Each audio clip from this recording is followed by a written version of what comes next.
Hello and good day. Welcome to our video channel, God's Promises.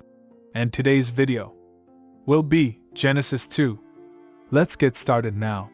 Genesis 2 is a significant chapter in the Bible that provides insight into the creation of man and woman, the Garden of Eden, and the importance of human relationships.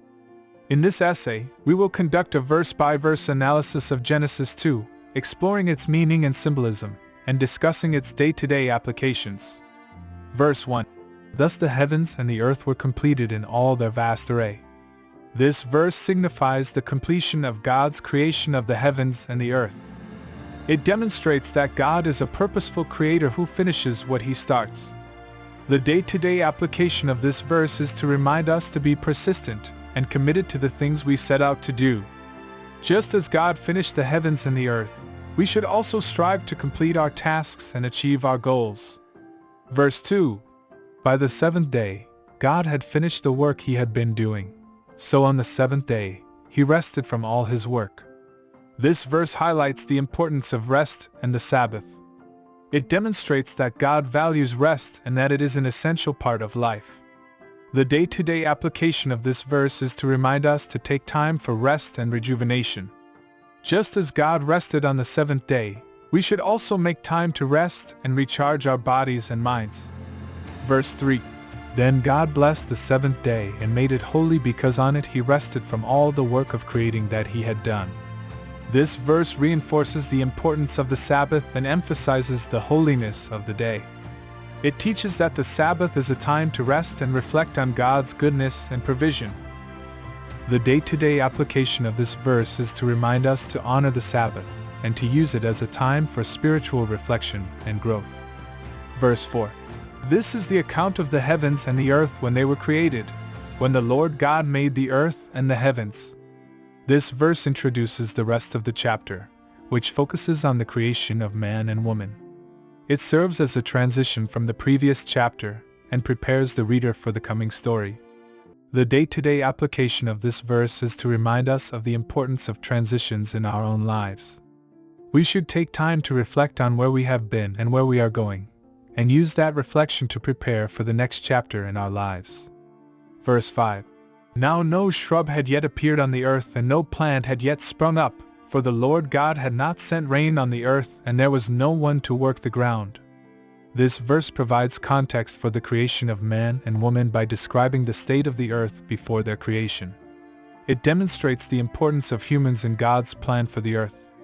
The day-to-day application of this verse is to remind us that we have a responsibility to care for the earth and to work towards its preservation and sustainability. Verse 6. But streams came up from the earth and watered the whole surface of the ground. This verse introduces the idea of water as a source of life and nourishment for the earth. It demonstrates that God provides for his creation and that he uses natural resources to do so. The day-to-day application of this verse is to remind us of the importance of being good stewards of the earth's resources and using them wisely. Verse 7. Then the Lord God formed a man from the dust of the ground and breathed into his nostrils the breath of life, and the man became a living being. This verse is significant because it describes the creation of man and his unique relationship with God. It demonstrates that humans are made in the image of God and have a special purpose in his plan.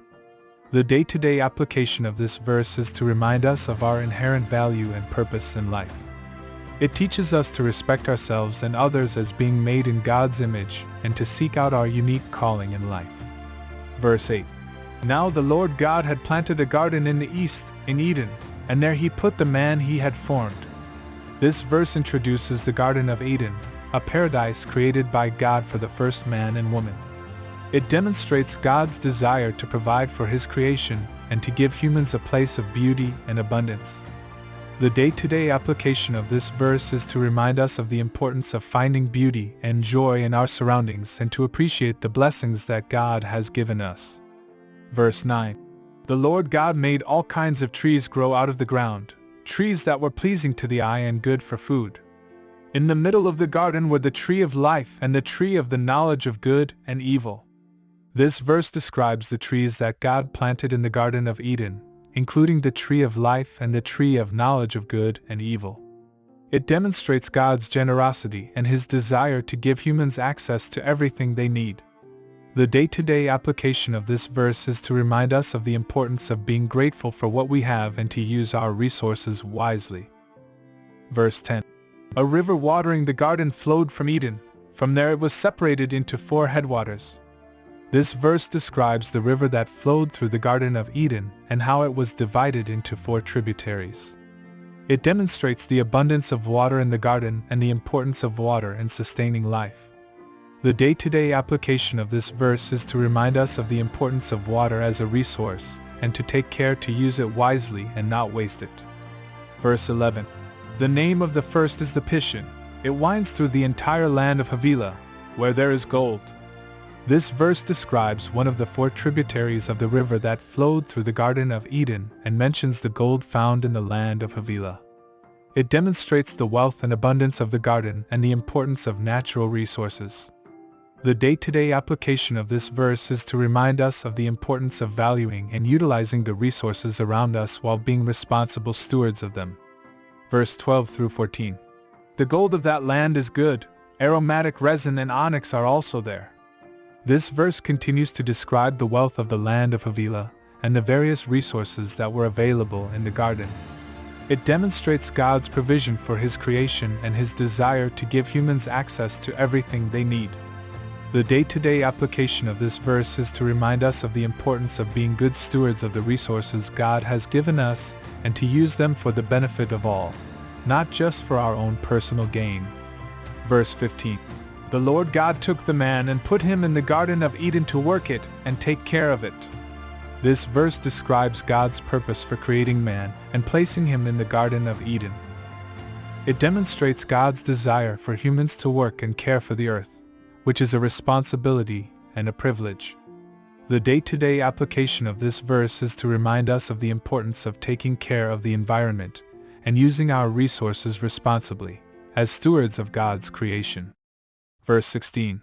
And the Lord God commanded the man, "You are free to eat from any tree in the garden." This verse demonstrates God's generosity and His desire to give humans access to everything they need for sustenance and enjoyment. It also shows that God gave humans the gift of free will, allowing them to make their own choices. The day-to-day application of this verse is to remind us of the importance of using our freedom wisely and making choices that honor God and benefit ourselves and others. Verse 17. But you must not eat from the tree of the knowledge of good and evil, for when you eat from it you will certainly die.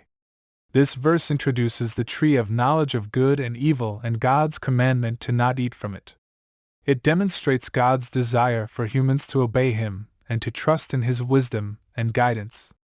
The day-to-day application of this verse is to remind us of the importance of following God's commands and making choices that align with His will. Verse 18 through 21. The Lord God said, "It is not good for the man to be alone.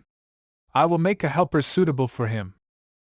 This verse demonstrates God's concern for the well-being of humans and His desire to provide for their needs. It also introduces the concept of companionship and the importance of relationships in our lives. The day-to-day application of this verse is to remind us of the importance of cultivating meaningful relationships and to seek out companionship that is supportive and beneficial to our well-being. Verse 22. Then the Lord God made a woman from the rib He had taken out of the man, and He brought her to the man. This verse describes the creation of the first woman, made from the rib of the first man. It demonstrates God's intention for male and female to complement and support each other in a loving and committed relationship. The day-to-day application of this verse is to remind us of the importance of valuing and respecting the opposite sex, and of building healthy relationships based on mutual love and respect. In conclusion, Genesis 2 offers a rich and symbolic account of the creation of humanity and our place in God's plan. Its themes of provision, stewardship, obedience, companionship, and relationship continue to resonate with us today, offering valuable guidance for how we can live our lives in accordance with God's will and purpose. Thank you for watching. Please share with us your favorite Bible verse below in the comments section. Don't forget to like and subscribe. It really does help our channel grow. Looking forward to see you back here for our next video. Always take good care.